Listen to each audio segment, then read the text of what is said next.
Dans les derniers jours d'avril de 1945, Adolf Hitler a réuni son cercle le plus proche à l'intérieur du Führerbunker. Ce n'était pas une réunion militaire ni un conseil de guerre, c'était la scène finale d'un pouvoir qui s'éteignait. Hitler ne cherchait plus de stratégie, il cherchait des réaffirmations. Il parlait à des hommes qui savaient que tout était terminé, mais qui continuaient d'écouter en silence. Son esprit alternait entre l'euphorie et le déni. Il ordonnait des mouvements impossibles, blâmait ses généraux et se proclamait victime du peuple qui l'avait trahi. Ces mots n'étaient pas des instructions, c'étaient des fragments d'une réalité qui n'existait que dans sa tête.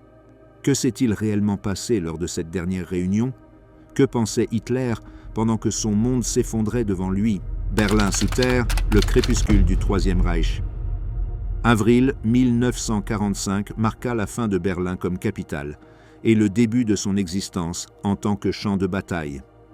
L'artillerie soviétique tombait sans pause sur une ville devenue l'ombre d'elle-même. Des colonnes de fumée s'élevaient entre les bâtiments éventrés, tandis que l'armée rouge avançait de tous les fronts avec une détermination implacable. Dans les rues, des civils piégés cherchaient refuge entre les caves inondées et les ruines fumantes. Les soldats allemands, pour beaucoup à peine adolescents ou vieillards du Volkssturm, résistaient sans munitions ni véritable coordination, soutenus uniquement par l'inertie d'ordre qui n'avait plus de sens. Sous cette surface détruite, à plus de 8 mètres de profondeur, s'étendait le Führerbunker. 2 niveaux en béton armé, plus de 3 mètres d'épaisseur dans les murs, reliés à la chancellerie par des couloirs étroits qui semblaient conduire à l'intérieur d'une tombe. Il n'y avait pas de fenêtres, pas de ciel, seulement des lumières électriques jaunâtres qui clignotaient à chaque impact à la surface et un air vicié qui sentait en permanence le carburant, l'humidité et le tabac rance. Entre 70 et 90 personnes habitaient ce labyrinthe claustrophobique. Officiers, secrétaires, médecins, cuisiniers et gardes de la SS, tous piégés dans le dernier bastion d'un empire en décomposition. Au centre de cet univers clos, Adolf Hitler avait cessé d'être le leader qui avait dominé l'Europe. Son corps montrait les signes de la détérioration accélérée, tremblement constant de la main gauche, visage cendré, regard oscillant entre la fureur et le vide. Il marchait en traînant un pied, se tenant au meuble pour garder l'équilibre. Il passait des heures devant des cartes représentant des armées inexistantes, marquant des positions de division qui s'étaient dissoutes des semaines auparavant. L'homme qui avait exigé une obéissance absolue à des millions dépendait maintenant de ses aides pour se lever de sa chaise. Au début d'avril, Hitler ordonna son déplacement presque définitif au bunker. Depuis lors, il remontait rarement à la surface. Les réunions matinales avec l'état-major se déroulaient dans la salle de conférence, où des officiers traçaient des lignes sur des plans dépassés, tandis que la réalité du front oriental s'effondrait kilomètre après kilomètre. Les rapports provenant de l'extérieur parlaient de divisions anéanties, de fournitures épuisées et de communications coupées. Cependant, dans le bunker, la fiction d'un commandement opérationnel persistait. Personne n'osait prononcer le mot défaite. L'atmosphère était dense, saturée de silence tendu. Dans les couloirs, les officiers parlaient à voix basse, conscients que tout commentaire pessimiste pouvait être interprété comme une trahison. Le culte de la loyauté avait remplacé la logique militaire. Hitler exigeait des rapports qui confirmaient ses illusions de contre-offensives impossibles. Son entourage immédiat alimentait ses fantasmes avec des demi-vérités. Martin Bormann contrôlait le flux d'informations, Joseph Goebbels répétait des slogans de résistance héroïque, et les généraux Wilhelm Burgdorf et Hans Krebs présentaient des données manipulées pour éviter des accès de colère.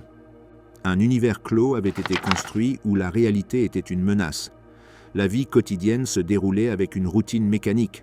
Les secrétaires tapèrent des ordres qui n'arriveraient jamais à destination. Les cuisiniers servaient eux des repas modestes dans des vaisselles en porcelaine, vestiges de normalité au milieu de l'effondrement. Eva Braun fumait dans sa chambre, écoutait de la musique et écrivait des lettres qu'elle savait qu'elle n'enverrait pas. Le médecin Théodore Morel injectait des cocktails de vitamines et de stimulants qui dissimulaient à peine l'épuisement du Führer. Les nuits étaient interminables. Hitler dormait peu, arpentait les couloirs et convoquait des réunions impromptues où il répétait les mêmes ordres délirants. À la mi-avril, le siège soviétique sur Berlin était total. Les troupes de l'armée rouge avaient franchi l'Oder et avançaient vers le centre avec un feu concentré. Les combats se déroulaient maison par maison, avenue par avenue. Les défenses improvisées ralentissaient à peine l'avancée ennemie. Cependant, à l'intérieur du bunker, il persistait une sensation d'isolement irréel, comme si le temps s'était arrêté sous terre. Le bruit des canons faisait office de montre. Chaque détonation marquait une minute de plus près de la fin. Le 20 avril, jour du 56e anniversaire de Hitler, l'atmosphère devint encore plus sombre. Dans le jardin dévasté au-dessus du bunker, une brève cérémonie eut lieu où de jeunes membres des jeunesses hitlériennes reçurent des médailles. Ce fut le dernier acte public du Führer. Les images le montrent pâle, avec des mouvements maladroits, essayant de maintenir la rigidité d'autrefois face à des enfants qui le regardaient avec admiration et peur. Cette nuit-là, tandis que les explosions secouaient les murs en béton, Hitler informa ses adjoints qu'il ne quitterait pas Berlin sous aucune circonstance. La loyauté se transforma alors en condamnation. Les hauts responsables comprenaient que la guerre était perdue, mais personne n'osait le dire. Quand quelqu'un suggérait le retrait ou la reddition, Hitler réagissait avec une fureur incontrôlée, frappant la table, accusant tous les présents de lâcheté. Pour lui, la reddition équivalait à une trahison. La défaite ne pouvait être acceptée, seulement expliquée comme le résultat de l'infidélité des autres. Cette conviction alimentait un fanatisme désespéré chez ceux qui l'entouraient. À l'extérieur, la structure militaire du Reich s'effondrait rapidement. Les communications avec le front occidental étaient interrompues. Au nord, les forces alliées avançaient sur l'Elbe. À l'est, les armées soviétiques pénétraient vers le cœur de la capitale. Les divisions allemandes, épuisées et sans carburant, étaient absorbées par la marée de feu. Les derniers ordres émis depuis le bunker exigeaient une résistance totale, des exécutions sommaires de déserteurs et des punitions exemplaires. La distance entre la parole du Führer et la réalité du champ de bataille était absolue. Le cercle de pouvoir se réduisait jour après jour. Certains officiers ont été autorisés à s'échapper, d'autres ont disparu dans la confusion. Ceux qui sont restés ont formé le dernier cercle de fidélité: Goebbels, Bormann, Krebs, Burgdorf, les aides Heinzling et Otto Günsche, et les secrétaires. Il y avait aussi Eva Braun, qui était arrivée à Berlin quelques jours plus tôt, ignorant tous les avertissements. Sa présence symbolisait la clôture du cycle, l'union entre le mythe privé et le destin politique de Hitler. Dans les couloirs du bunker, l'atmosphère devenait de plus en plus claustrophobe. Les explosions retentissaient à intervalles réguliers, faisant vibrer les murs. Les lumières vacillaient, le sol humide se couvrait de poussière et d'eau filtrée depuis les niveaux supérieurs. Les employés improvisaient des barrières avec des serviettes pour éviter les inondations. Le bruit des canons marquait le temps avec une précision implacable. Hitler passait des heures devant la carte du front oriental. Ses mouvements étaient lents, maladroits. Il demandait des rapports sur des divisions qui n'existaient plus. Il parlait de contre-attaques imaginaires, d'unités qui marcheraient depuis le nord pour libérer Berlin. Le général Steiner, disait-il, pouvait encore attaquer. Aucun des présents n'osait le contredire. Quand Krebs essayait d'expliquer que les routes étaient scoupées, Hitler l'interrompait violemment. Cette illusion stratégique était devenue son dernier refuge mental. Le contraste entre l'ampleur de l'effondrement et la routine à l'intérieur du bunker était presque irréel. Tandis qu'en haut, la ville brûlait, en bas, on servait des repas à des heures fixes, on écoutait des bulletins de radio et on discutait de mouvements de troupes fantômes. Goebbels dictait des communiqués où il parlait de la résistance héroïque de Berlin. Sur les murs humides, les portraits du Führer restaient accrochés, comme si rien n'avait changé. La morale du groupe oscillait entre le fatalisme et la foi aveugle. Certains espéraient un miracle militaire, d'autres se résignaient à mourir là. La ligne séparant la loyauté de la peur était floue. Dehors, les colonnes soviétiques pouvaient déjà être vues depuis les toits en ruine. À l'intérieur, les conversations tournaient autour de comment affronter la faim, résister, s'échapper ou suivre le chef dans sa décision de mourir. Le mot reddition n'était pas prononcé, même à voix basse. Le bunker, avec ses couloirs étroits et sa lumière électrique constante, était devenu un symbole physique de l'état mental du régime. Un espace fermé, isolé du monde, soutenu par la peur et le déni. Dans ces derniers jours, le Führer et son cercle n'étaient pas seulement sous terre au sens littéral, ils étaient également plongés dans leur propre mythe. Ce qui avait été autrefois présenté comme une forteresse était maintenant une tombe. La détérioration physique de Hitler se reflétait dans son entourage. Ses assistants, épuisés par le manque de sommeil, exécutaient leurs tâches avec une précision automatique. Le silence entre eux était plus éloquent que n'importe quel mot. Certains regardaient les portraits du leader avec indifférence, d'autres évitaient de croiser son regard. Ils savaient que la défaite n'était plus une possibilité, c'était une réalité qui s'étendait mètre par mètre au-dessus de leur tête. À mesure que les canons soviétiques approchaient, les vibrations du sol devenaient plus intenses. Les murs du bunker tremblaient comme si le béton respirait. Les plafonds laissaient couler de l'eau mêlée de poussière. Par moments, l'électricité tombait en panne et l'obscurité était totale. Ce n'est qu'alors, dans ce silence momentané, qu'on entendait les respirations retenues, le tic-tac des horloges, les soupirs de ceux qui savaient qu'il n'y avait plus d'issue. Le Führerbunker était, à ce moment-là, la métaphore complète du Troisième Reich. Un refuge construit pour protéger le pouvoir, devenu une tombe par sa propre obstination. Les murs épais tenaient le monde réel à l'extérieur, mais ne pouvaient pas arrêter la décomposition morale qui progressait de l'intérieur. Le chef qui avait exigé une obéissance absolue ne conservait maintenant que la fidélité d'une poignée de partisans enfermés avec lui dans l'obscurité. Dehors, les canons soviétiques préparaient l'assaut final. Dedans, les murs du bunker contenaient le silence d'une époque qui mourait, l'écho de la loyauté, les derniers fidèles. Dans les couloirs humides du Führerbunker, le temps était devenu une succession de gestes vides. Les machines à écrire résonnaient comme les échos d'une administration fantôme. Des ordres étaient rédigés que personne ne recevrait. Des documents étaient scellés qui ne seraient jamais livrés. Cependant, chaque action gardait vivant le rituel de l'obéissance, comme si cette routine pouvait arrêter l'effondrement imminent. Ceux qui sont restés dans le bunker pendant les derniers jours ne l'ont pas fait par hasard. Ils faisaient partie d'un cercle de loyauté tissé pendant plus d'une décennie. Ils avaient partagé l'ascension du régime, vécu du pouvoir absolu, et maintenant ne savaient pas exister en dehors de celui-ci. Chacun représentait une facette différente de la fidélité au Führer, le fanatisme idéologique, la dépendance personnelle, l'inertie militaire ou la simple impossibilité d'imaginer un autre destin.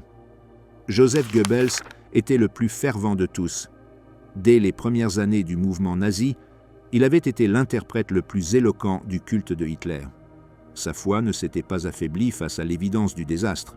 En ses jours finals, sa minceur extrême, son pas nerveux et son regard fébrile reflétaient un homme complètement identifié à la cause perdue. Il se déplaçait dans le bunker tel un prêtre officiant une cérémonie sans croyants. Il parlait de sacrifice, d'honneur, de fidélité jusqu'à la mort. Son épouse, Magda, partageait la même conviction. Elle avait décidé que leurs 6 enfants mourraient avec eux, car elle ne concevait pas qu'ils vivent dans un monde sans national-socialisme. Dans ses paroles se confondaient l'amour maternel et la dévotion politique. Pour elle, tuer ses enfants revenait à les sauver du déshonneur. Martin Bormann représentait une autre forme de loyauté, celle du bureaucrate qui a tissé son pouvoir depuis l'ombre. Pendant des années, il avait contrôlé l'accès au Führer, filtré les documents, manipulé les rivalités. Dans le bunker, il continuait à jouer ce rôle. Il contrôlait les communications, régulait les visites, décidait quels messages parvenaient à Hitler. Sa présence se faisait sentir à chaque coin, une figure silencieuse, pragmatique, sans illusion, mais attachée au mécanisme du commandement. Dans les derniers jours, son influence était moins politique que psychologique. Il maintenait vivante la fiction que le gouvernement continuait de fonctionner, même si le pays n'existait plus. Sur le plan militaire, les généraux Hans Krebs et Wilhelm Burgdorf occupaient les postes de liaison et de conseillers. Ils savaient que l'armée était détruite, mais continuaient à présenter des rapports quotidiens. Ils écrivaient avec précision sur les cartes, traçant des lignes qui s'effaçaient instantanément sous de nouveaux ordres. Leur loyauté ne provenait pas du fanatisme idéologique, mais de l'habitude de la discipline. Ils avaient été formés pour obéir, non pour se rebeller. Chez eux, l'obéissance était devenue résignation. Plus la défaite devenait évidente, plus leur conduite devenait rigide. Parmi les secrétaires, l'ambiance oscillait entre la soumission et l'incrédulité. Traudl Junge, Gerda Christian et les autres continuaient à taper des ordres, transcrivant les pensées d'un régime mourant. Parfois, elles entendaient les explosions et s'arrêtaient un instant, mais retournaient ensuite au clavier. Elles avaient passé des années au service du Führer et ne pouvaient abandonner le rôle assigné. Elles savaient que les portes du bunker menaient à la mort ou aux soviétiques, et aucune de ces destinations ne semblait offrir le salut. Eva Braun était l'exception émotionnelle de ce monde clos. Elle n'avait ni pouvoir politique ni autorité militaire. Elle était la compagne personnelle du dictateur. Sa présence introduisait une note étrange au milieu du désastre. Elle s'habillait avec soin, se maquillait, essayait de maintenir une certaine normalité. Certains la considéraient frivole, mais sa décision de rester à Berlin révélait une autre forme de fidélité, celle du sacrifice personnel. Elle aurait pu fuir, mais elle a choisi de rester aux côtés de Hitler en sachant que cela équivalait à accepter la mort. Sa présence symbolisait la dimension intime du fanatisme. Le reste du personnel continuait à accomplir son devoir mécaniquement. Heinz Linge, le valet de Hitler, maintenait l'ordre dans les appartements privés avec une méticulosité obsessionnelle. Otto Günsche était chargé de coordonner la sécurité interne. Rochus Mich restait dans la salle de communication, enregistrant des appels de plus en plus brefs et désespérés. Tous savaient que la fin était imminente, mais aucun n'osait désobéir. Dans le bunker, la loyauté était devenue une forme de survie mentale. Tant qu'il continuait à obéir aux ordres, il pouvait feindre qu'il existait encore un objectif. Les tensions étaient visibles. Goebbels méprisait les militaires, les considérait coupables de la défaite. Les officiers de l'armée voyaient dans les hiérarques du parti des fanatiques qui empêchaient une reddition rationnelle. Entre les deux camps régnait une hostilité silencieuse, contenue par la peur commune. Personne ne voulait être le premier à briser la façade d'unité. Hitler, de plus en plus irritable, alimentait ces divisions avec ses attaques verbales. Il alternait entre la rage et l'apathie. Par moments, il éclatait en cris contre ses généraux. À d'autres, il se renfermait dans un silence absolu, indifférent à tout. Dans cet environnement d'isolement, l'idée de loyauté prenait un sens presque religieux. Chaque geste quotidien, préparer un repas, rédiger un ordre, rester en poste, était une sorte de rituel. Il répétait depuis des années le discours du sacrifice pour la nation, et maintenant, il le poussait jusqu'à ses ultimes conséquences. Dehors, le peuple allemand souffrait des bombardements et de l'invasion. Dedans, les dirigeants qui l'avaient conduit à la catastrophe se préparaient à mourir en martyrs de leur propre cause. C'était une distorsion morale absolue, mais à l'intérieur du bunker, personne ne l'apercevait ainsi. L'autodestruction était interprétée comme un acte de cohérence. Goebbels avait assumé le rôle de porte-parole du destin. Lors des réunions nocturnes, il répétait que la fin devait être exemplaire, que sa mort et celle de Hitler seraient un message pour l'histoire. Parfois, il prononçait des discours improvisés, sans véritable public, comme s'il parlait à un peuple invisible. Sa voix résonnait dans les couloirs avec une conviction qui n'avait plus d'objet. Chaque phrase renforçait la sensation qu'il participait à une cérémonie de clôture plus qu'à une défense militaire. Dans son esprit, le sacrifice collectif racheterait la défaite. Bormann, plus pragmatique, s'occupait des détails administratifs de la fin. Il révisait des documents, préparait des inventaires, organisait les relèves de garde. Son obsession pour l'ordre persistait même lorsque tout s'effondrait. Il s'assurait que les papiers du testament de Hitler soient prêts, que les signatures soient authentiques, que les copies soient envoyées à destination. C'était le bureaucrate de l'Apocalypse, maintenant l'ordre dans le chaos. Sa loyauté n'avait pas l'émotion de celle de Goebbels, mais était tout aussi implacable. Les officiers Krebs et Burgdorf se déplaçaient avec une discipline presque robotique. Ils participaient à des réunions où il n'y avait plus de véritables décisions à prendre. Ils rendaient compte des unités détruites, recevaient des réprimandes, acquiesçaient en silence. C'étaient des hommes piégés par le devoir. La doctrine prussienne de l'armée, qui faisait de l'obéissance une vertu, les gardait immobiles même lorsque le commandement avait perdu la raison. Sur leur visage, on devinait le poids d'une loyauté qui n'était plus foi, mais condamnation. Parmi les secrétaires, la peur se mêlait à la routine. Elles avaient connu le Führer à des moments de pouvoir absolu, et maintenant, elles le voyaient se consumer physiquement.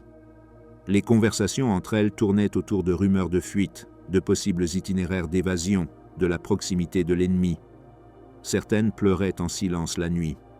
D'autres se réfugiaient dans la tâche mécanique d'écrire.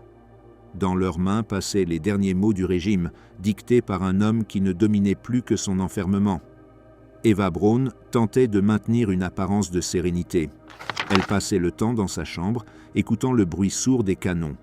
Elle fumait en silence, écrivait des notes brèves, rangeait ses quelques affaires. Parfois, lorsque l'atmosphère devenait insupportable, elle sortait dans le couloir et discutait avec les secrétaires de banalités. Une robe, une chanson, un souvenir. Ces conversations étaient une tentative inutile de conserver l'illusion de normalité. Dans le regard de tous se reflétait la certitude que rien de cela n'avait de sens. Hitler, au centre de cet univers fermé, était devenu un être inaccessible. Il mangeait à peine, dormait peu, passait des heures à revoir des rapports et à murmurer à voix basse. Les autres le traitaient avec un mélange de peur et de vénération. Lorsqu'il traversait les couloirs, les conversations s'arrêtaient. Personne ne savait s'il trouverait le leader furieux ou abattu. La loyauté envers lui n'était plus rationnelle. C'était une sorte d'hypnose collective. Après des années de culte du Führer, ceux qui restaient dans son entourage ne savaient pas penser sans lui. Lui obéir était la seule façon qu'il leur restait d'exister. Dans ce microcosme étouffant, chaque personne réagissait différemment face à la faim. Goebbels et sa femme l'attendaient avec solennité, convaincus qu'il mourrait pour une cause sacrée. Bormann l'assumait comme une conséquence inévitable, bien qu'il rêvât encore de s'échapper. Les généraux l'acceptaient avec discipline. Le personnel de service le contemplait avec résignation. Eva Braun le voyait comme un acte d'union finale, et Hitler, au centre, le concevait comme le dénouement logique de son destin. Si le Reich devait disparaître, il disparaîtrait avec lui. Les dernières nuits étaient une succession de silences brisés par des explosions.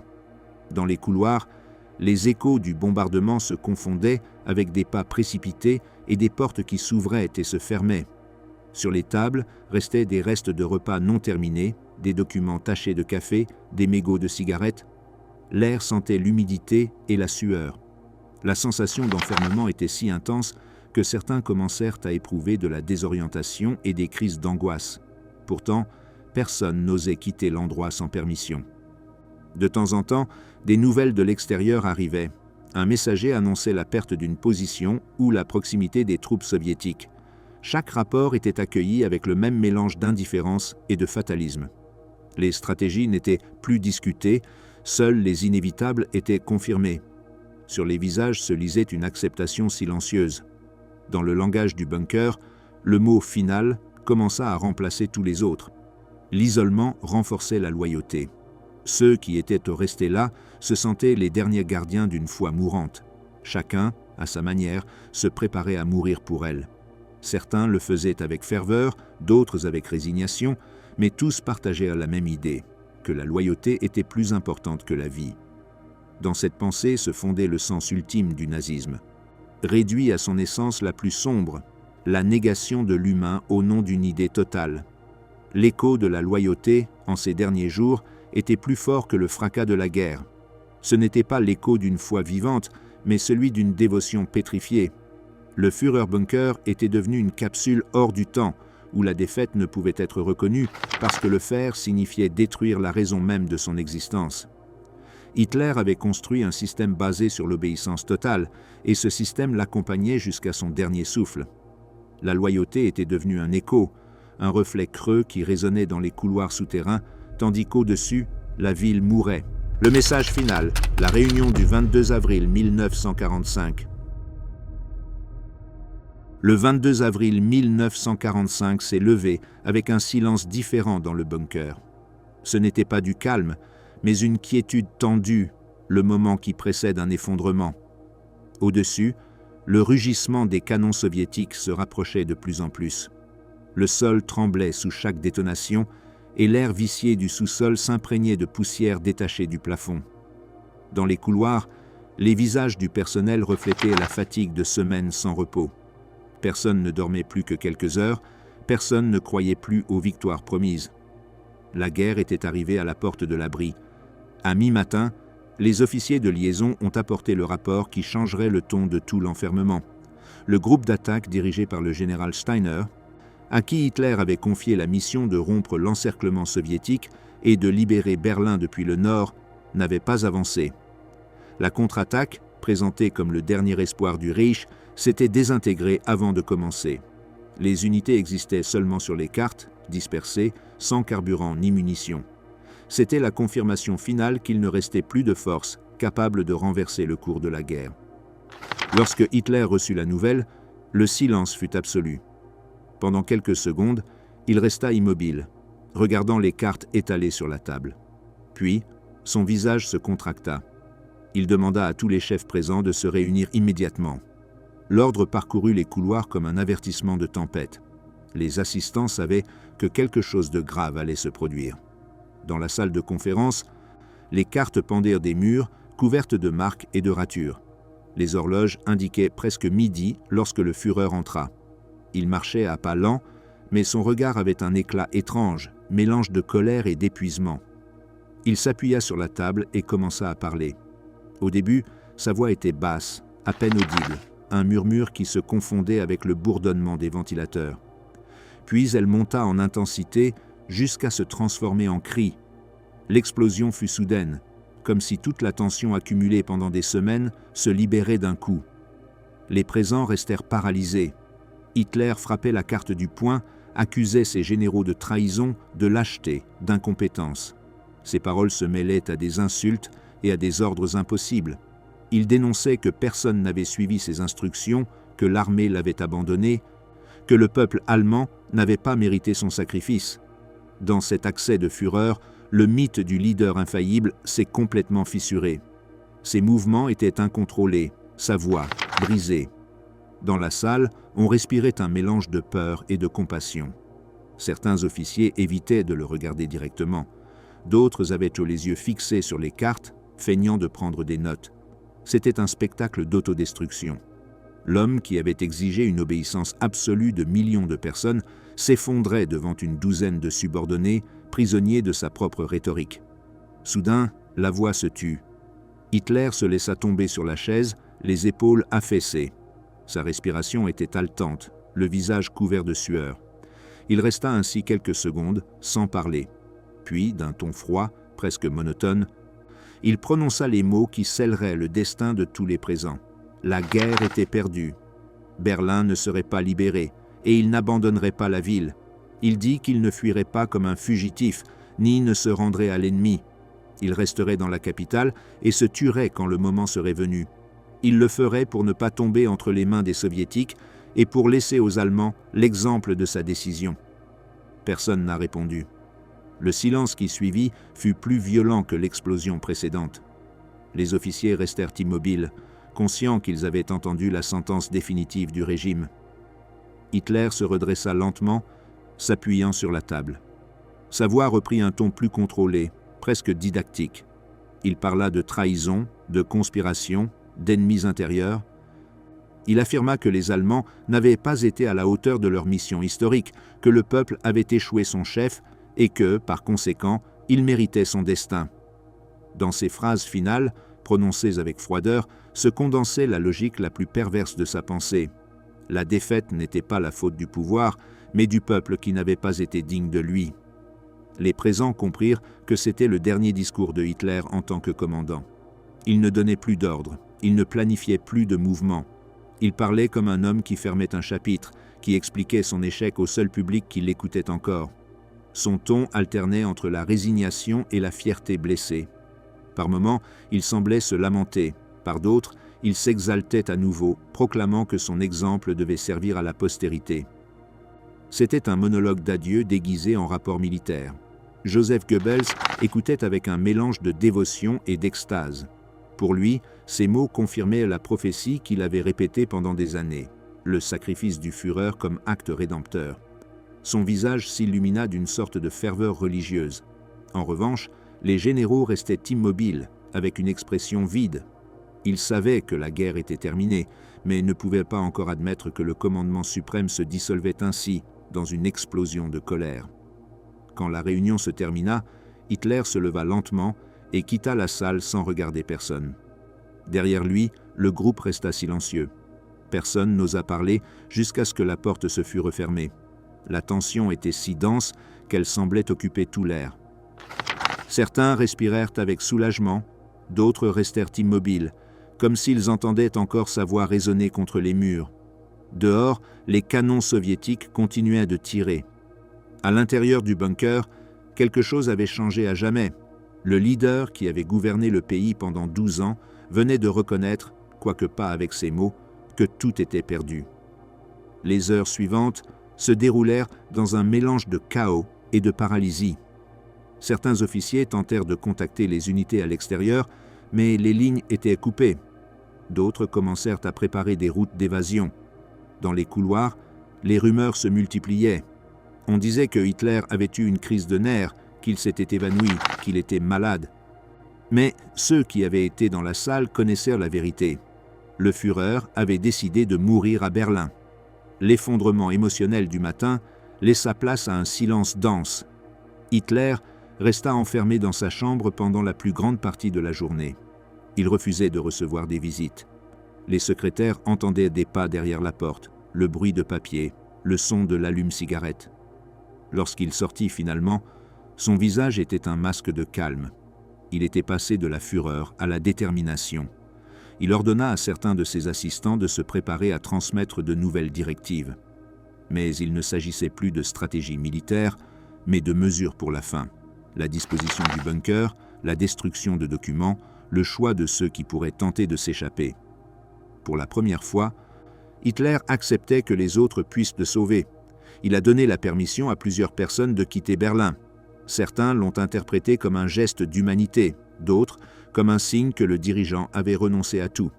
En réalité, c'était une conséquence logique de sa décision. Il mourrait au centre de la capitale, mais les autres pourraient téléporter son message à l'extérieur. Il voulait des témoins de sa fin, pas des survivants qui le contrediraient. Dans l'après-midi, Goebbels le rencontra pour réaffirmer sa loyauté.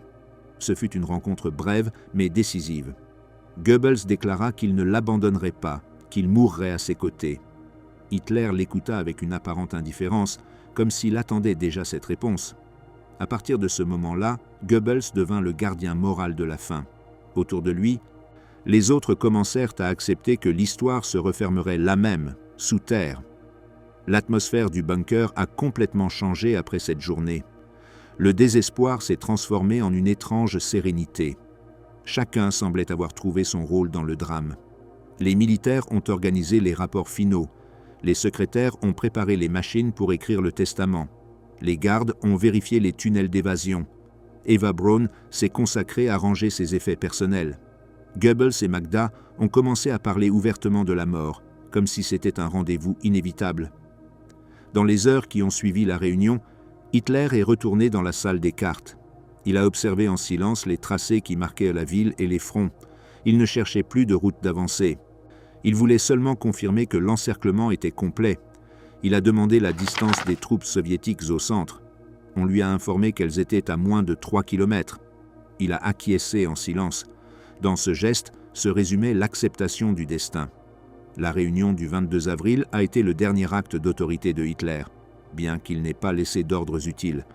Plus qu'une cession de commandement, c'était une confession involontaire. En elle, l'illusion d'invincibilité qui avait soutenu le régime s'est effondrée. Pour la première fois, sa voix ne commandait pas, elle justifiait. Ses mots ne cherchaient plus à vaincre, mais à expliquer la défaite sans admettre de responsabilité. C'était la tentative finale de maintenir le contrôle narratif, même lorsque la réalité s'effondrait. Cet après-midi-là, tandis que le bruit de l'artillerie devenait plus intense, les membres du cercle intime commencèrent à se déplacer comme des pièces dans un rituel. Personne ne mentionnait le mot « suicide », mais tous savaient que c'était l'issue prévue. Certains se réfugièrent dans le travail, d'autres dans l'alcool. Les secrétaires, avec des mains tremblantes, copiaient les derniers ordres sans savoir si quelqu'un les lirait. Sur chaque visage se lisait un mélange de peur, d'incrédulité et d'étrange calme. La logique du bunker avait remplacé l'instinct de survie. Obéir était plus facile que penser. Ce soir-là, Hitler mangea peu. Il resta silencieux pendant le dîner, regardant son assiette sans la toucher. Les autres faisaient semblant d'avoir une conversation normale. Goebbels parlait de l'histoire, de la manière dont les grands leaders avaient toujours été incompris. Eva Braun souriait faiblement.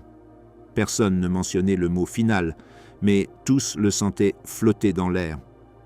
Quand Hitler se retira dans sa chambre, les autres restèrent à table quelques minutes, ne sachant pas s'ils devaient continuer à parler ou se lever. Ce fut Goebbels qui rompit le silence. Il dit que l'histoire était en train de s'accomplir, qu'ils étaient en train d'assister à quelque chose d'unique. Personne ne répondit. La réunion du 22 avril et les heures suivantes ont marqué le passage du pouvoir au délire.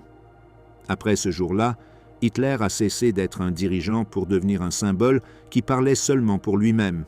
Tout ce qu'il ferait par la suite, les testaments, les adieux, l'organisation de sa mort, serait une prolongation de ce discours final. Il avait transformé la fin du Reich en un acte personnel, une représentation destinée à perpétuer son image. Dans cette salle éclairée par des ampoules vacillantes et pleine de cartes inutiles, la fin du Reich a été scellée. Ce qui a suivi n'a pas été de la politique ni de la guerre, mais de la cérémonie. Le testament politique, l'adieu. La nuit du 28 avril 1945 est descendue sur le bunker avec une densité presque physique. En haut, Berlin brûlait en silence, illuminé par des incendies qui donnaient au ciel une lueur rougeâtre. Dans le sous-sol, l'air était devenu lourd, saturé de fumée et d'électricité statique. Chaque explosion faisait vibrer le béton comme si le cœur de la ville se désintégrait. Dans les couloirs du Führerbunker, la sensation d'enfermement était totale. Personne ne parlait plus de la guerre. Il n'y avait plus de stratégie ni d'espoir. Il ne restait qu'à attendre le dénouement. Hitler restait depuis plusieurs jours sans sortir de ses appartements. Il mangeait peu, dormait moins et passait des heures assis devant la carte du front oriental, observant en silence les lignes qui représentaient des armées qui n'existaient plus. Son visage, pâle et épuisé, ressemblait à celui d'un homme bien plus âgé. Ses mains tremblaient sans cesse. Les aides parlaient à voix basse, évitant toute conversation sur l'extérieur. À ce stade, la guerre avait cessé d'être une réalité et était devenue une abstraction. Le 28, dans l'après-midi, un messager apporta la nouvelle qui allait anéantir tout reste de foi. Heinrich Himmler, chef des SS et l'un des hommes les plus puissants du régime, avait tenté de négocier en secret une reddition partielle avec les alliés occidentaux. Hitler reçut l'information comme une trahison personnelle. Pendant des années, il avait considéré Himmler comme un symbole d'obéissance absolue, le plus fidèle exécuteur de sa volonté. Maintenant, il le voyait comme un déserteur. Il s'enferma dans son bureau, furieux. Il frappa la table, déchira des documents, cria des ordres confus. La trahison de Himmler s'ajoutait à celle de Göring, qui, quelques jours auparavant, avait tenté de se proclamer successeur du Führer depuis le sud de l'Allemagne. Pour Hitler, cela confirmait sa vision finale du monde. Tous l'avaient trahi. Après des heures de colère, une étrange sérénité l'envahit. Il appela Bormann et Goebbels et annonça sa décision. Il était temps d'écrire son testament politique. Il ne voulait pas mourir sans laisser de traces de sa pensée, sans établir sa version définitive de l'histoire. Ce ne serait pas un document intime ni une confession, ce serait une déclaration de principe, un dernier ordre dirigé vers l'avenir. Il ordonna à ses secrétaires de se préparer à taper sous dictée. La tâche a commencé près de minuit. Dans l'une des plus petites pièces du bunker, une table a été dégagée et une lampe a été installée. Les secrétaires, épuisés mais en silence, se sont assises devant les machines à écrire. Hitler entra accompagné de Bormann, Goebbels, Krebs et Burgdorf. Son visage était rigide, son ton méticuleux. Il avait retrouvé un instant la cadence autoritaire de ses discours. Il dicta lentement chaque phrase, avec de longues pauses. Autour de lui, les autres restaient debout, écoutant en silence, tandis que les touches frappaient le papier. Le texte n'était pas un adieu, c'était un manifeste. Il y réaffirmait son idéologie, répétait sa haine envers les ennemis qu'il avait désignés toute sa vie et niait toute culpabilité pour la destruction de l'Allemagne. Il attribuait la défaite à la faiblesse des généraux, à la trahison interne, au manque de foi du peuple. Il n'y avait aucun remords, ni le moindre geste d'autocritique. Chaque mot était destiné à projeter l'image d'un leader incorruptible, victime de l'ingratitude des siens. Pour lui, l'histoire devait se souvenir de lui, non pas comme d'un criminel vaincu, mais comme d'un soldat qui avait combattu jusqu'à la fin. Tandis qu'il dictait, le bruit de l'artillerie se mélangeait à celui des touches. Le tremblement du sol faisait vibrer les verres sur la table. Personne n'interrompait. C'était comme si dans cet acte final se condensait tout le sens du pouvoir qu'il avait exercé pendant des années. Une voix qui parlait et d'autres qui écrivaient. Dans le texte, Hitler confirmait sa décision de ne pas quitter Berlin et de mourir dans la capitale. Il déclarait que son corps devait être incinéré immédiatement après sa mort pour éviter toute exhibition. Il réaffirmait sa conviction que le peuple allemand devait continuer la lutte et nommait ses successeurs, Karl Dönitz comme président du Reich et commandant suprême des forces armées et Joseph Goebbels comme chancelier. Au cours de la nuit, Hitler a également commencé à dicter son testament personnel. Ce deuxième document était plus bref, plus froid. Il se limitait à des questions matérielles, ses biens, les droits d'auteur de ses livres, et une déclaration finale dans laquelle il demandait que son épouse, Eva Braun, partage son destin. C'était la première fois qu'il la mentionnait dans un texte officiel. Son ton, en prononçant son nom, ne montrait pas d'affection, juste le besoin de fermer un cercle. Cette union, qui avait été tenue secrète pendant des années, se formaliserait cette même nuit. Lorsque le dicté fut terminé, il demanda que les documents soient vérifiés. Les secrétaires dactylographièrent des copies, Bormann vérifia les sceaux, Goebbels signa en tant que témoin. Les papiers furent placés dans des enveloppes numérotées. Hitler observa le processus avec attention, s'assurant que rien ne soit laissé inachevé. C'était la même méticulosité qu'il avait montrée au temps du pouvoir, appliquée maintenant au rituel de sa disparition. Peu après avoir terminé la rédaction, Hitler a appelé Eva Braun. Elle était restée dans sa chambre, consciente de ce qui se préparait. Elle l'a rejoint en privé. Personne ne sait quelles paroles ont été échangées. Lorsqu'ils sont revenus, Hitler a annoncé qu'il se marierait cette nuit-là. C'était un geste symbolique, plus politique que sentimental. Il voulait clore sa vie avec l'apparence d'ordre qui avait caractérisé son régime. Même dans le désastre, chaque acte devait avoir une forme, un protocole. Le lien s'est fait peu après 2 heures du matin, dans une petite salle du bunker. Le fonctionnaire du parti qui a officié la cérémonie a lu les formules légales d'une voix tremblante. Hitler et Eva Braun ont répondu par de brèves paroles. Une fois terminé, ils ont signé l'acte. Il n'y a pas eu de célébration ni de toast. Juste un silence respectueux. Les personnes présentes ont compris que ce mariage était le prélude au suicide. Eva Braun, habillée avec simplicité, est restée sereine. Sur son visage, il n'y avait pas de peur, seulement de la résignation. La cérémonie a été la dernière expression de normalité dans le chaos. Après le mariage, Hitler a de nouveau révisé les testaments. Il a ordonné que 3 copies complètes soient préparées et que des messagers de confiance les ramènent hors de Berlin avec des instructions précises. Une devait arriver à Dönitz, une autre au haut commandement de l'armée, et la 3e devait être préservée comme un enregistrement historique. Chaque messager savait qu'il ne survivrait peut-être pas à la tentative. Certains ont réussi à sortir du siège, d'autres ont disparu dans les ruines de la ville. Mais le Führer était tranquille. Son héritage, pensait-il, était déjà assuré. Au cours des heures suivantes, l'atmosphère dans le bunker a changé. La tension s'est transformée en une sorte de calme solennel. Tous savaient que l'essentiel était fait. Le chef avait laissé sa dernière parole par écrit, et sa mort serait désormais un acte ordonné. Un petit déjeuner léger fut servi, bien que peu ait mangé. Des papiers, des tasses vides, des armes, des cigarettes s'accumulaient sur les tables. Le bruit de l'artillerie ne cessait pas, mais l'intérieur du bunker était devenu presque silencieux. C'était le silence du rite accompli. Goebbels restait euphorique. Il parlait du testament comme d'un document historique, une pièce qui garantirait la pureté de la cause. Pour lui, c'était la confirmation que la mort de Hitler ne serait pas une défaite, mais une transfiguration. Bormann, en revanche, se montrait plus pratique.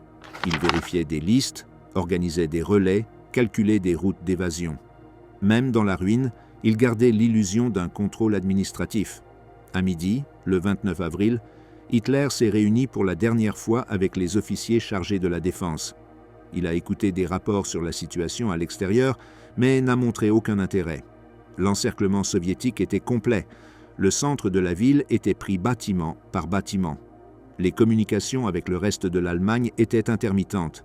Hitler a à peine acquiescé. Son attention était ailleurs. Il a brièvement parlé avec Goebbels de la continuité du gouvernement après sa mort, répétant les noms désignés dans son testament. Il le faisait sans émotion, comme quelqu'un qui passe en revue une formalité. Eva Braun restait à ses côtés, calme. Sa présence contrastait avec la tension des autres. Elle se montrait aimable, voire souriante. Certains témoins se souviendraient d'elle comme de la personne la plus sereine du bunker. Peut-être parce qu'elle avait accepté son destin depuis longtemps. Elle marchait dans les couloirs en saluant le personnel, demandant des détails infimes, comme si elle voulait graver chaque visage dans sa mémoire avant la fin. Pendant l'après-midi, Hitler a demandé à voir son chien. Blondie, son berger allemand, a été amené dans la pièce. Il a passé quelques minutes à la caresser en silence, puis, dans un geste qui a déconcerté tout le monde, il a ordonné que le cyanure soit testé sur l'animal. Il voulait s'assurer que le poison fonctionnait. Le chien est mort en quelques secondes. Hitler a observé la scène avec une expression vide, sans dire un mot. Autour de lui, le silence était absolu. Dans cet acte cruel et méthodique se révélait le dernier vestige de sa mentalité, le contrôle absolu, même sur la mort. À la tombée de la nuit, les papiers du testament étaient prêts à être envoyés. Les messagers ont reçu des instructions, des munitions et des capsules de cyanure au cas où ils seraient capturés. Certains sont partis dans l'obscurité à travers les tunnels qui se connectaient à la surface. Le son lointain des explosions accompagna leur sortie. À l'intérieur du bunker, l'air semblait arrêté. Cette nuit-là, Hitler a dîné avec Eva Braun et un petit groupe d'assistants. Le repas fut silencieux. Personne n'a mentionné l'avenir. À la fin, il s'est levé, a serré la main de chacun et a remercié pour leur service.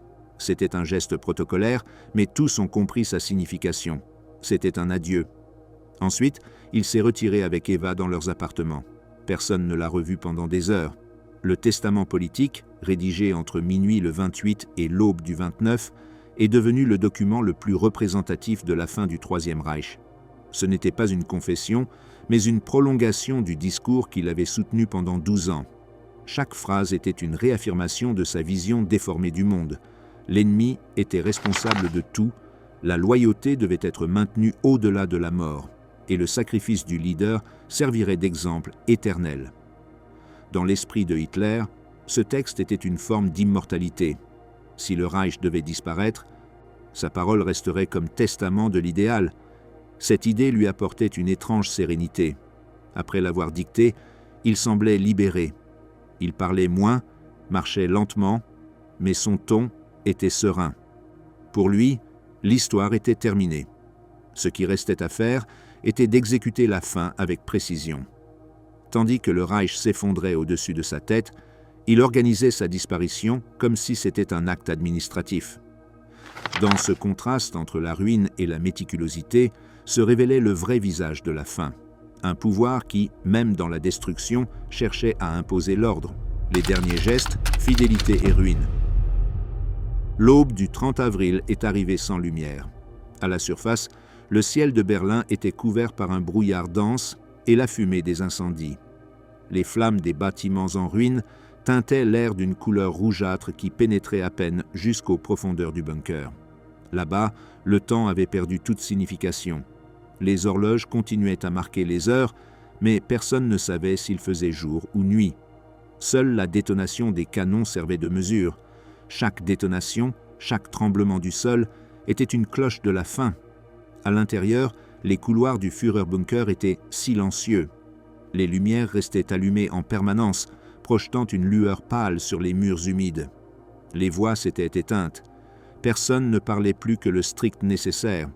Les pas résonnaient creux, l'air était dense, chargé de peur et de résignation. On respirait l'odeur âcre de l'essence stockée dans des bidons, du métal rouillé, de la sueur accumulée depuis plusieurs jours. C'était l'odeur d'un enfermement prolongé au-delà de la raison. Hitler s'était levé tôt, il avait peu dormi, comme les nuits précédentes. Son visage était celui d'un homme épuisé mais paisible. Il n'y avait plus de fureur dans son regard, seulement une détermination froide et mathématique. Il était devenu sa propre sentence.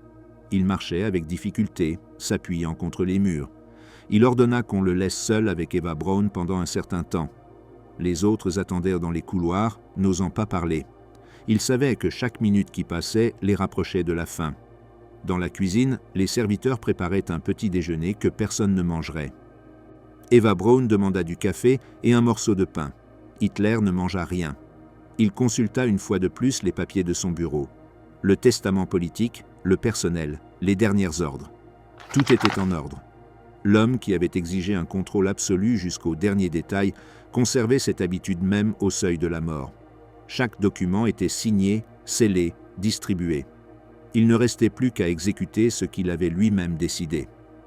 En milieu de matinée, il demanda à parler à ses assistants. Il rencontra Linge, Günsche et Bormann. Il leur expliqua, sans détour, comment il devait procéder après sa mort. Son corps devait être incinéré immédiatement avec celui d'Eva Braun dans le jardin de la chancellerie. Il donna des instructions précises sur l'utilisation de l'essence, la position des corps et l'endroit exact où effectuer la crémation. Il ne voulait pas laisser de restes qui pourraient être exhibés. Son obsession pour contrôler son image l'accompagnait jusqu'à la fin. Quand il eut fini de parler, il serra la main de chacun. Il n'y avait pas de solennité, juste une courtoisie automatique. Il les remercia de leur service. C'était l'adieu. Sur les visages des personnes présentes se mêlaient la peur et l'incrédulité. Entendre le Führer décrire calmement la procédure de sa propre mort était quelque chose qu'aucune loyauté ne pouvait vraiment assimiler. Cependant, tous acquiescèrent en silence, obéissant jusqu'au dernier instant. Peu de temps après, il ordonna que des capsules de cyanure soient distribuées parmi le personnel de confiance. Il voulait s'assurer que personne ne soit capturé vivant. Les flacons, petits et opaques, passaient de main en main avec la naturalité d'un inventaire. Certains les gardaient dans leurs poches, d'autres les attachaient autour du cou avec un fil. Personne ne posa de questions. Personne ne refusa. Dans le langage du bunker, accepter le poison était une preuve de fidélité. L'ambiance est devenue plus lourde. Les conversations se réduisaient à de brèves phrases, presque chuchotements. Goebbels marchait de long en large dans le couloir, murmurant des mots que personne ne comprenait. Sa femme, Magda, restait avec les enfants dans leur chambre, écrivant des lettres qui ne seraient pas envoyées. Les petits, inconscients de tout, jouaient avec des blocs de bois, tandis que le fracas des bombes faisait trembler les murs. Dehors, la ville se désintégrait. Mais à l'intérieur persistait encore la discipline du rituel. Dans le bureau, Hitler et Eva Braun étaient seuls. Ils s'étaient mariés à peine 24 heures auparavant, mais cette union était déjà conçue comme le prélude de la mort. Eva était vêtue avec simplicité d'un costume sombre, ses cheveux soigneusement arrangés. Sa sérénité contrastait avec le chaos qui les entourait. Elle avait choisi de l'accompagner jusqu'à la fin, sans protestation, sans larmes. Quand la porte se referma derrière eux, le silence du bunker devint plus profond. Personne ne tenta d'entrer. Les présents savaient que c'était le moment que le Führer avait préparé pendant des semaines. Dans la chambre voisine, les assistants attendaient debout. Personne ne parlait. Le temps s'étirait dans une attente insupportable. Soudain, un bruit sec rompit le silence. Un coup de feu, suivi d'une odeur âcre, chimique. Il n'y avait aucun doute. C'était arrivé. Pendant quelques secondes, personne ne bougea. Puis, Linge et Günsch entrèrent. Ce qu'ils virent fut rapide et précis. Hitler et Eva Braun étaient ensemble sur le canapé. Elle s'était empoisonnée. Il s'était tiré une balle dans la tête. La scène était ordonnée, presque clinique. Il n'y avait pas de dramatisme, seulement le résultat final d'une décision longuement annoncée. Les assistants ont agi immédiatement, suivant les instructions. Ils ont enveloppé les corps dans des couvertures, les ont transportés avec précaution dans le couloir et se sont dirigés vers la sortie menant au jardin. En chemin, les explosions faisaient trembler le sol. Dehors, l'air était irrespirable à cause de la fumée et des cendres. Ils ont placé les corps dans un cratère, versé de l'essence et mis le feu. La flamme s'est élevée avec un rugissement, illuminant un instant la surface dévastée de la chancellerie. Les personnes présentes observaient en silence. Quelques-uns ont salué militairement. Personne n'a parlé. Le feu a lentement consumé les restes, tandis que l'artillerie soviétique continuait de tomber à quelques mètres. C'était le dernier acte d'obéissance. Incinérer le leader pour effacer son corps, mais perpétuer son ombre. De retour à l'intérieur, le bunker s'est plongé dans un silence épais. La mort de Hitler n'a pas provoqué de choc, elle a provoqué un vide. C'était comme si l'énergie qui soutenait ce monde s'était éteinte. Ceux qui restaient à l'intérieur, Goebbels, Bormann, les secrétaires, les officiers, continuaient à se déplacer par inertie. Certains pleuraient en silence, d'autres restaient immobiles, regardant le sol. Personne ne savait quoi faire. Le rituel était terminé, mais l'enfermement continuait. Bormann a assumé la coordination. Il a confirmé que Hitler était mort, que les ordres de succession du testament entraient en vigueur. Il a informé que Karl Dönitz, dans le Nord, devait être notifié immédiatement. Goebbels, quant à lui, a accepté formellement le poste de chancelier, bien qu'il savait que ce titre n'avait plus de sens. La machinerie du régime continuait de fonctionner, bien qu'elle n'ait plus ni tête ni objectif. C'était une parodie administrative du pouvoir. Pendant les heures suivantes, le bunker se transforma en un espace de fantômes. Les sons s'atténuèrent, les conversations s'éteignirent. Certains se réfugièrent dans les chambres. D'autres burent en silence. Goebbels restait assis, le regard fixe.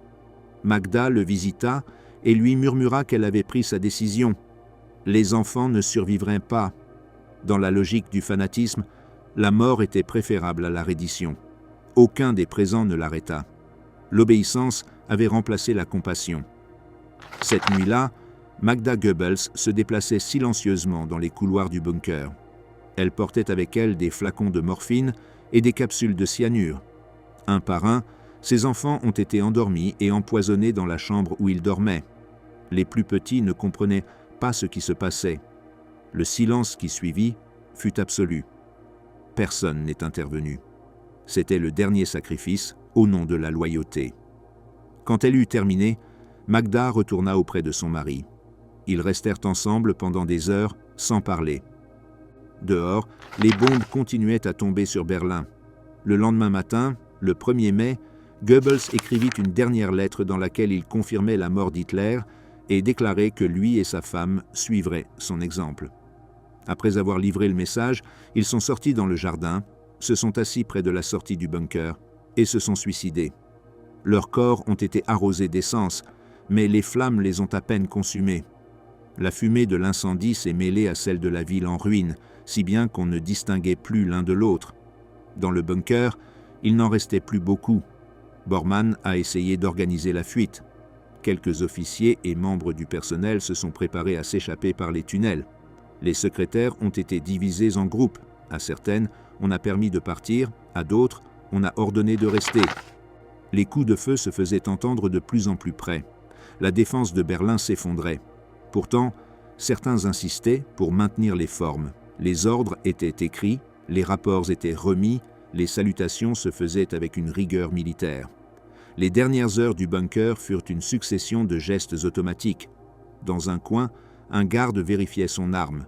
Dans un autre, une secrétaire brûlait des papiers. Les générateurs électriques tombaient en panne par intermittence, laissant des intervalles d'obscurité totale. L'air était irrespirable. L'odeur de brûlé se mêlait à celle de l'humidité. Les générateurs tombaient en panne et la pénombre transformait les visages en ombre. L'air était dense. Personne n'avait la force de parler. Ceux qui restaient étaient pris entre le devoir et l'instinct. Dehors, attendaient les soviétiques. À l'intérieur, il ne restait que la ruine. La fidélité, qui pendant des années avait été la vertu suprême du régime, était maintenant devenue sa forme de mort. Chaque acte, depuis l'incinération du corps d'Hitler jusqu'à l'assassinat des enfants de Goebbels, était l'expression extrême d'une idée, la loyauté sans mesure. Ce qui a commencé comme obéissance s'est transformé en suicide collectif. Le bunker n'était pas seulement la fin physique du Reich, mais la représentation parfaite de sa logique, la négation de la vie au nom du pouvoir.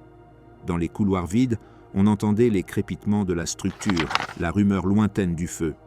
Quelques gardes murmuraient des prières, d'autres attendaient le signal pour fuir. La ville, en haut, était déjà en partie occupée par les troupes soviétiques. Le son des chars se mêlait aux cris de combat, mais sous terre, Les rares survivants restaient immobiles, prisonniers d'une loyauté qu'ils ne savaient abandonner. Bormann fut l'un des derniers à tenter de s'échapper. Avec un petit groupe, il s'est aventuré dans les tunnels et les ruines. Personne ne l'a revu vivant. D'autres sont morts en essayant ou ont été capturés. Le bunker est resté vide, éclairé par des ampoules qui clignotaient au-dessus des tables où restaient encore des tasses de café froid, des cigarettes à moitié consommées et des papiers signés par un régime inexistant. La fin du Führerbunker ne fut pas une explosion, mais une extinction. Il n'y eut ni affrontement, ni conquête glorieuse, seulement des corps inertes, le silence et la fumée. Ce qui avait commencé comme une machine de domination totale se terminait réduit à une poignée de fidèles se détruisant eux-mêmes. Dans ce geste d'auto-immolation se consommait l'idéologie qui les avait guidés, le mépris absolu pour la vie, la leur et celle des autres. La ruine du Führerbunker fut le miroir du Reich tout entier, une structure construite sur l'obéissance, écroulée de l'intérieur, incapable de survivre à son propre chef. Silence après le coup de feu, la fin du Führerbunker. Quand la fumée du jardin s'est dissipée et que les flammes ont commencé à s'éteindre, le bunker a sombré dans un silence qui n'était pas humain. C'était le silence qui suit l'effondrement d'une idée. Les murs, noircis par la fumée de la crémation, vibraient avec les derniers impacts de l'incendie soviétique qui continuait à ravager Berlin.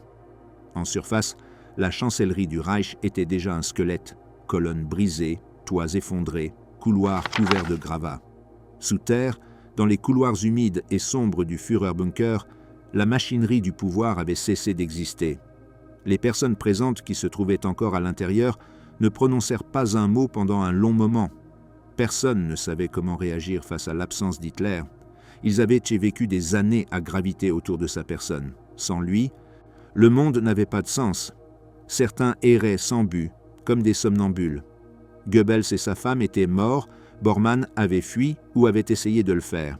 Il restait des secrétaires, des assistants, des médecins, des gardes, tous conscients que la fin approchait aussi pour eux. L'air était épais, saturé d'odeurs d'essence et de corps sans vie. L'écho des pas résonnait sur les flaques d'eau filtrées du sol. Les générateurs électriques fonctionnaient encore, mais leur bourdonnement était devenu irrégulier. Dans les pièces vides, il restait des assiettes avec de la nourriture intacte, des horloges arrêtées, des cigarettes consumées jusqu'au filtre. C'était la trace d'un monde qui avait cessé de bouger, suspendu dans un temps qui n'appartenait plus à personne. À l'extérieur, les troupes soviétiques avançaient rue par rue. Berlin était un champ de ruines. Les soldats de l'armée rouge se déplaçaient entre les bâtiments en feu, entre des colonnes de fumée et de poussière. L'artillerie avait réduit la capitale du Reich en décombres.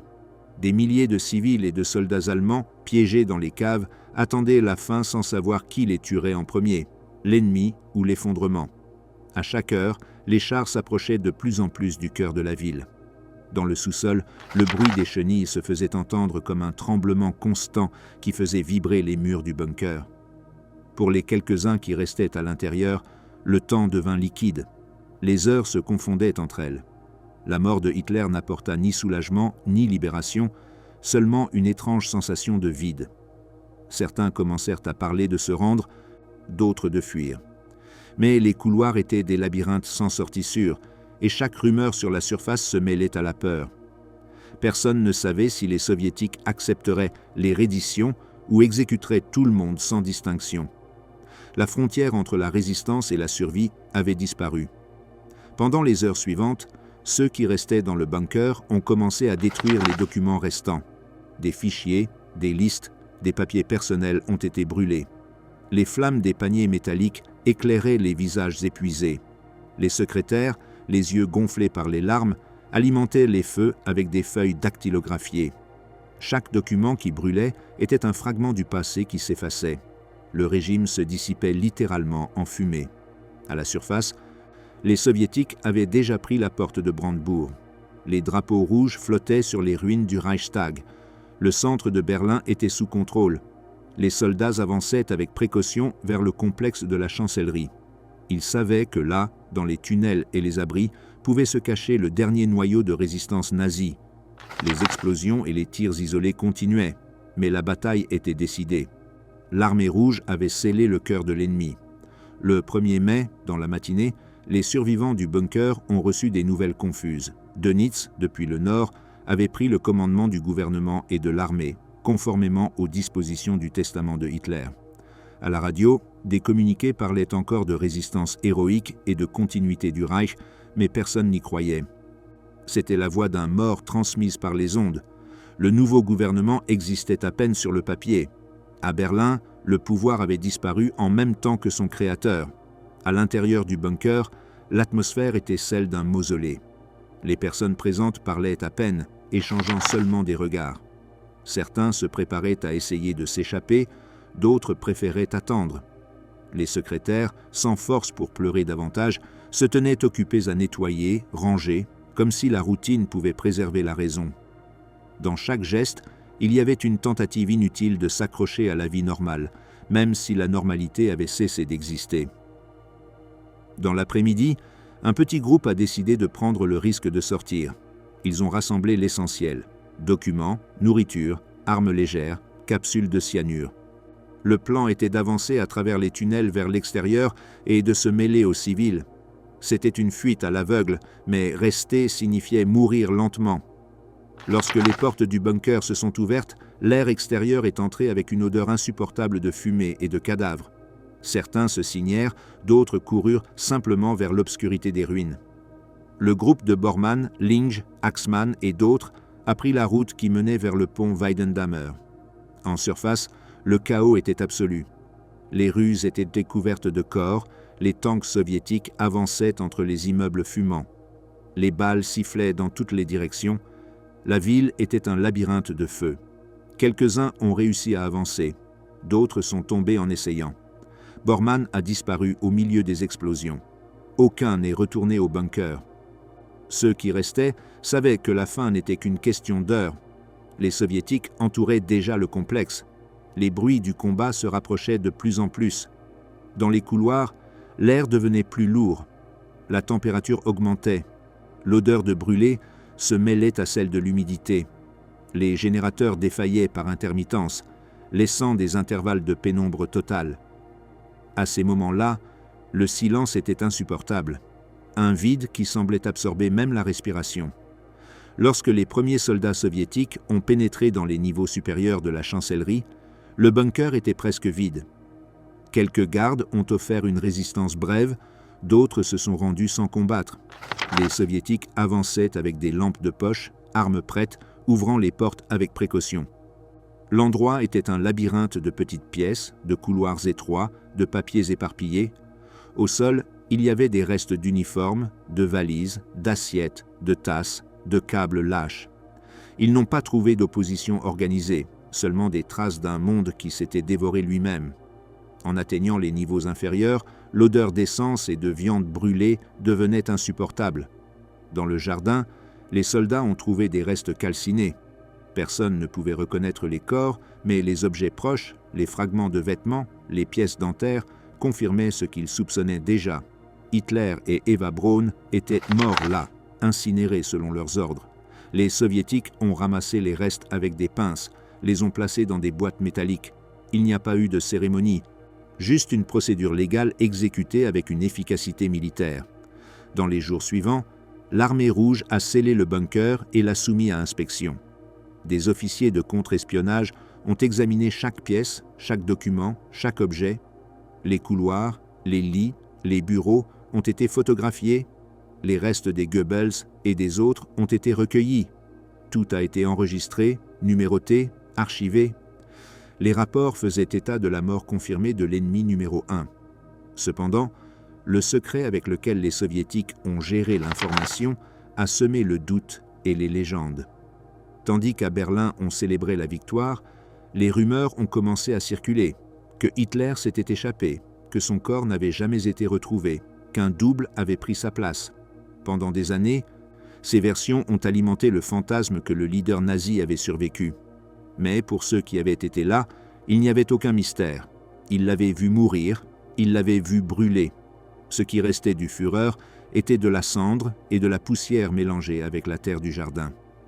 Le silence du bunker persista longtemps, après que les soldats l'eurent abandonné. Les générateurs s'éteignirent, les lumières disparurent. Dans les chambres restèrent les traces des derniers jours, lits défaits, tasses de café, morceaux de papier. L'air était alourdi par la décomposition et l'humidité. Les murs restaient couverts de fumée et de suie. C'était un cimetière de choses, un endroit où le temps s'était arrêté exactement au moment de l'effondrement. Avec le passage des semaines, le bunker a été scellé, la surface a été dégagée, les décombres ont recouvert les entrées. Les Soviétiques ne voulaient donc pas que cet endroit devienne un sanctuaire. Dans les années suivantes, le terrain serait nivelé, les restes démolis, et des logements seraient déconstruits dessus. L'endroit exact où Hitler s'est ôté la vie s'est perdu sous la nouvelle ville. Seuls quelques plans et photographies conserveraient sa mémoire. La fin du Führerbunker symbolisait plus que la chute d'un régime. Elle représentait la dissolution du mythe. Le lieu qui avait été le centre du pouvoir le plus redouté d'Europe était réduit à un sous-sol abandonné. Là où avaient été dictés des ordres qui coûtèrent des millions de vies, ne restaient que des taches d'humidité et le silence. C'était le témoignage le plus clair que le totalitarisme, si puissant qu'il puisse paraître, finit toujours par se dévorer lui-même. À la surface, le peuple allemand commença lentement à émerger des ruines. Les familles cherchaient les disparus parmi les décombres. Les enfants jouaient avec des casques rouillés et des morceaux d'éclats d'obus. Les survivants marchaient entre les bâtiments effondrés comme s'ils s'éveillaient d'un rêve fiévreux. Personne ne parlait du Führer, mais son ombre était partout. L'air lui-même semblait contaminé par son souvenir. Les Alliés, en apprenant la nouvelle du suicide, réagirent avec un mélange de soulagement et de prudence. Personne ne célébra ouvertement. L'ampleur de la destruction empêchait tout sentiment de victoire totale. La guerre était terminée en Europe, mais le coût humain était incommensurable. Les villes étaient des ruines, les champs, des cimetières. La mort du dictateur n'effaçait pas les cicatrices du monde qu'il avait créé. Le Führerbunker, avec ses murs de béton et ses couloirs humides, est devenu l'image physique de la fin d'une époque. Là se condensait l'obsession du contrôle, le fanatisme, le déni de la réalité. Ce fut le laboratoire final du pouvoir absolu, réduit à une poignée d'hommes qui continuèrent à obéir même lorsqu'il n'y avait plus rien à quoi obéir. Dans ces chambres sans fenêtres, le mythe du leader éternel s'est éteint d'une balle et s'est désintégré en fumée. Le silence qui a suivi le coup de feu était plus éloquent que n'importe quel discours. C'était le silence d'une nation qui avait perdu la voix, d'un continent qui avait vu le pire de lui-même. Aucun mot ne pouvait combler ce vide. Les ruines de Berlin sont devenues le miroir de l'effondrement moral d'une civilisation. Sous les ruines du bunker sont restées les cendres du Troisième Reich et l'écho de ses derniers cris. Écho du bunker, mémoire et déni. Berlin s'est réveillé de la guerre comme celui qui ouvre les yeux après un rêve fiévreux et ne reconnaît pas l'endroit où il se trouve. Les ruines s'étendaient à perte de vue. Parmi les tas de briques et d'acier, les survivants se déplaçaient en silence, cherchant de l'eau, de la nourriture ou des nouvelles des leurs. L'air sentait la poussière, la fumée et la mort récente. Toute la ville était une tombe ouverte. Dans les premiers jours de mai 1945, les soldats soviétiques dominaient complètement le centre. Parmi les décombres de la chancellerie, le jardin noirci montrait encore les signes de la crémation précipitée. Les soviétiques ont encerclé l'endroit et ont interdit l'accès. Ils ne voulaient pas que le site devienne un lieu de pèlerinage. Des équipes de recherche soviétiques ont travaillé sans relâche dans la zone. Ils ont collecté des restes osseux, des fragments dentaires, des documents et des vêtements carbonisés. Les corps des Goebbels ont été trouvés à proximité. Les restes qui étaient censés appartenir au Führer ont été transférés dans des installations secrètes. Les échantillons dentaires confirmeraient plus tard l'identité, mais ces preuves resteraient cachées pendant des années. L'Union soviétique a jugé plus utile de maintenir le doute vivant que de fermer définitivement le dossier. C'est ainsi que naquit le premier écho du bunker, la rumeur. À peine quelques jours après la chute de Berlin, des histoires de fuite, de doubles, de refuges dans les Andes commencèrent à circuler. Les Soviétiques nourrirent ces versions pour maintenir l'incertitude. Pour le peuple allemand vaincu, l'idée que leur chef avait échappé était une façon de repousser la honte. Le silence officiel transforma la vérité en un labyrinthe. Pendant ce temps, le bunker restait sous terre, envahi par l'eau des infiltrations. Les murs se sont couverts de moisissures. Ce qui avait été le centre du pouvoir le plus redouté d'Europe s'est transformé en un vide sombre, où seul résonnait le goutte-à-goutte constant de l'eau. Au cours des mois suivants, les autorités soviétiques ont transformé la chancellerie en zone militaire restreinte. Les accès aux bunkers ont été bloqués. Des bâtiments résidentiels ont été construits sur le terrain. L'entrée originale a été scellée définitivement. Sur les cartes officielles, le lieu n'était même pas mentionné. C'était comme si cela n'avait jamais existé. Le deuxième écho du bunker était l'obsession. Pendant les années de la guerre froide, les agences de renseignement occidentales ont recueilli des milliers de rapports et de témoignages. Des apparitions présumées de Hitler en Amérique du Sud ont été enquêtées, des photos ont été analysées, des ombres poursuivies. Les autorités soviétiques répondaient par des esquives. Le mystère servait à tous, aux vainqueurs comme arme politique, aux vaincus comme mythe de survie. Les restes du Führer ont été transportés plusieurs fois en secret, d'abord à Magdebourg, puis détruites et dispersées dans une rivière. Staline ne voulait ni tombe, ni symbole, ni lieu de mémoire. Le dictateur devait disparaître du monde tangible, mais l'absence physique n'éteignit pas sa présence symbolique. Plus ses traces étaient effacées, plus la légende grandissait. Dans l'Allemagne divisée, le souvenir du nazisme était une blessure que l'on traitait avec silence. À l'ouest, la reconstruction économique a déplacé le passé. À l'est, la propagande communiste l'a transformé en outil idéologique. Mais de chaque côté, le bunker restait un sujet tabou. Personne ne voulait admettre que la fin du Troisième Reich avait eu lieu dans un sous-sol suffocant, avec un coup de feu et une poignée de fidèles exécutant des ordres absurdes. À la fin des années 80, des chercheurs allemands ont commencé à récupérer des plans et des photographies du complexe. Les reconstructions ont révélé une vérité symbolique. L'abri final du Führer était le portrait le plus exact de son régime. Un système fermé, sans fenêtres, soutenu par la peur et l'isolement de la réalité. Lorsque le mur est tombé en 1989, le sujet du bunker a ressurgi avec force. Dans les années 90, les fouilles ont confirmé son emplacement exact. Sous un parking de la rue Gertrude Colmar gisaient les restes du Führerbunker. Il ne restait presque plus rien, fragments de murs, couloirs effondrés, espaces scellés. Les autorités allemandes ont décidé de ne pas le reconstruire, ni de l'ouvrir au public. Ils craignaient qu'il ne devienne un lieu de pèlerinage pour les nostalgiques du nazisme.